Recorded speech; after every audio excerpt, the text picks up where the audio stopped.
PC gaming from the couch. In many ways, it's the holy grail, but it takes a few special ingredients to make it work.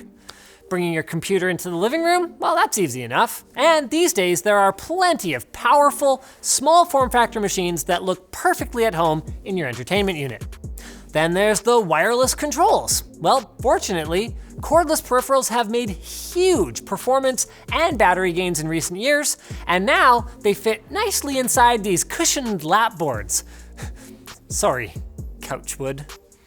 And then finally, there's the TV, which is probably 4K and definitely bigger than your gaming monitor, but usually only 60 Hertz and bound to suffer from slow input lag.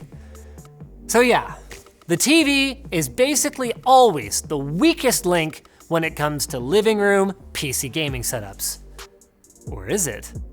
This right here is the HP Omen X Emperium 65, the first production BFGD or big format gaming display to reach our studio. But could it possibly be worth the diaper filling price of $5,000?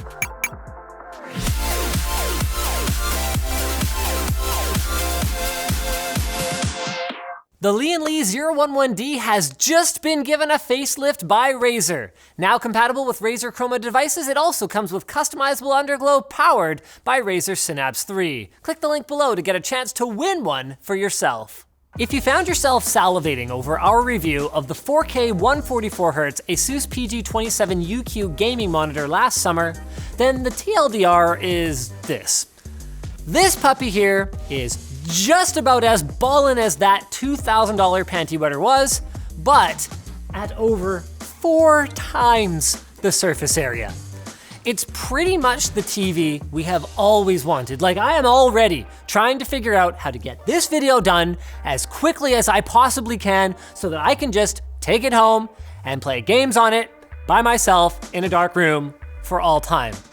Why, you might ask? Well, because the Emperium 65, like all BFGDs right now, is guaranteed to have a laundry list of vital stats, including 4K resolution, G-Sync Ultimate, which means not only G-Sync, but also HDR, a 120 Hz native refresh rate, ultra low input lag, and, as a total bonus, a built-in NVIDIA Shield TV. I mean, I already have one of those, but like, hey, value's value. And those things are worth like 180 bucks on their own. So then, let's go through each of these points in finer detail, starting with, appropriately, resolution. It's 3840 by 2160 UHD, so you can get inside of 2 feet from this thing before you start seeing the individual pixels. Now, it's thick by modern TV standards, but that's for good reason. It uses a direct rather than edge LED backlight with full array local dimming across 384 zones, which means they're just under 5 square inches each, and they managed a sustained brightness on this thing of 750 nits with peak brightness of 1000 nits, earning this puppy the Display HDR 1000 certification. Along with that, of course, comes great colors. So it's an 8-bit plus FRC panel, but in our tests, it achieved over 94% of the DCI P3 color space, and it's got professional grade color accuracy right out of the box. Also, while they are by no means OLED level, the blacks are pretty deep because it uses a VA panel. So if you have black bars on your content, it's not nearly as distracting as it might be on an IPS type display. With that said, for strictly movie watching, the Emperium 65 was never gonna be a great value. So let's talk gaming. Now, this is far from the only TV with a 120 Hz refresh rate, but the difference is that it's real. Like, the actual screen refreshes at full 4K resolution 120 times per second. No dropping down to 1080p, no frame interpolation BS, and it can actually even be overclocked to 144 Hz by exposing the option through the on-screen display. We were able to get a stable overclock with no problems, and the experience is just buttery smooth. It's got all the modern G-Sync features, like support for windowed mode and fast sync, V-Sync, and no sync options for if you somehow get FPS higher than the display's maximum refresh rate, which would take some serious hardware at 4K res at this point in time. One of the biggest drags about gaming on a conventional TV, though, is something that you won't find on the spec sheet: input lag. That little delay between moving the mouse and seeing the action on the screen. Now, there are plenty of TVs out there with input lag around the 50, 60, or even 70 millisecond mark, which is pretty bad since 30 milliseconds is what would be considered noticeable. As for this unit, honestly, it feels like a gaming monitor. Now, we measured lag times of about 30 to 35 milliseconds, but keep in mind that our manner of measuring now measures the delay of the entire chain, from mouse to PC to game engine to display electronics to pixel response times. So the display lag is lower than our measurements show. Now, we do have some tools on the way that should help us get more accurate results, and I plan on doing a follow-up video where I actually bring one of these puppies home and decide for good what's going to live in my living room. But for now, let me just say it this way. This TV feels responsive AF. But everything we've said so far is gonna be the same for all of the NVIDIA BFGDs that are coming out. What makes HP's offering different? To be frank, not a lot. It's mostly just down to the physical design, which, in my opinion, is kind of a mixed bag.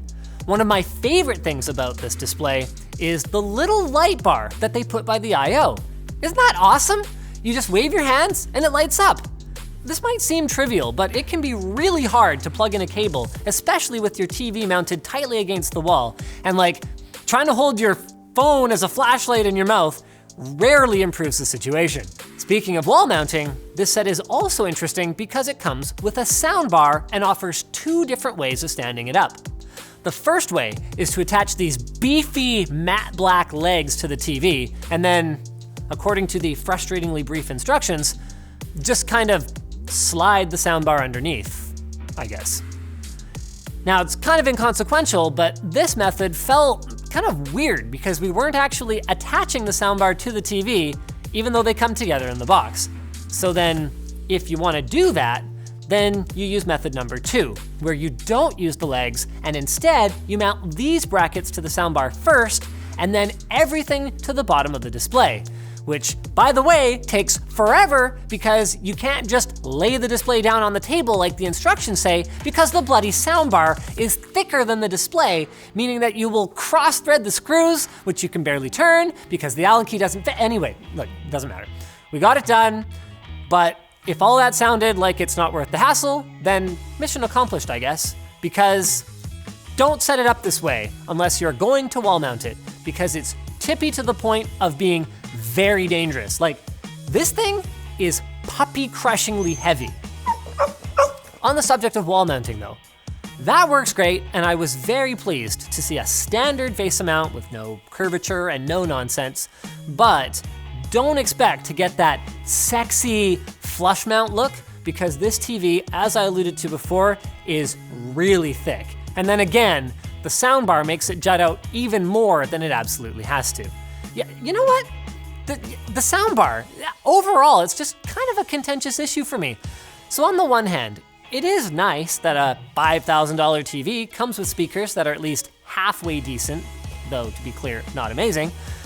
But on the other hand, I mean, isn't it fair to assume that most people who are in the market for a $5,000 display also have money for decent speakers?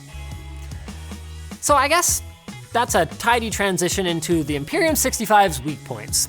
And the first one is a real doozy: screen uniformity. The edges, and particularly the corners, have this sepia-toned, grammazatic, almost dirty look to them when you're looking at white or a bright background. Now, in fairness, I wouldn't notice it in a game where I'm typically pretty focused on the crosshair right in front of me. But once you see it, it's hard to unsee it if you're doing something like web browsing or really anything that's light colored. Also, there's some pretty noticeable vertical banding going on, and these things contributed to, while using it just this feeling of having bought an oversized gaming monitor versus a premium television. And it gets worse. One of the biggest improvements to TVs in the last few years has been their nearly perfect off-axis viewing experience, at least to a degree, pun intended. And the BFGD falls well short of what I would consider to be acceptable for a large living room viewing experience where someone, like even on a couch like the one I'm sitting here on right now, someone is gonna end up either off on the side or on a beanbag chair over there, and they are not gonna have as good an experience. Both color and contrast are affected, but it's the banding and the halos around bright objects because of the local dimming that are truly distracting.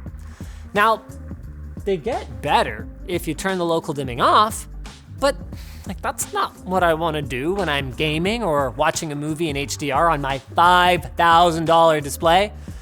And finally, keep in mind that like anything using DisplayPort 1.4, running 4K at 144 Hz comes with the trade-off of Chroma 422 subsampling rather than 444, which we discussed in more detail in our PG27UQ review.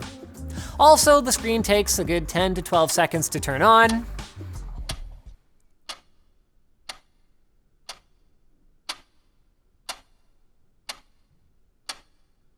Woof.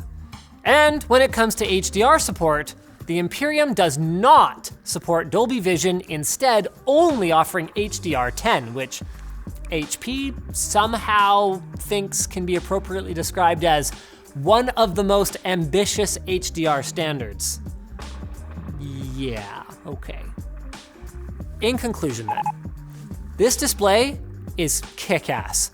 And I really, really want to play. I want to play with it and then clean it and tuck it in at night. And the thing is that I already have it. It's here, and HP sent it to me to review. So then, yeah, if you're a billionaire, you should go get one right now for your dedicated gaming salon. But I just have a harder time recommending this to anyone for whom $5,000 is a stretch. And here are the reasons. Number one, while I've been referring to it as a TV, it isn't strictly speaking a TV. It's actually missing some TV features, like, for example, a TV tuner.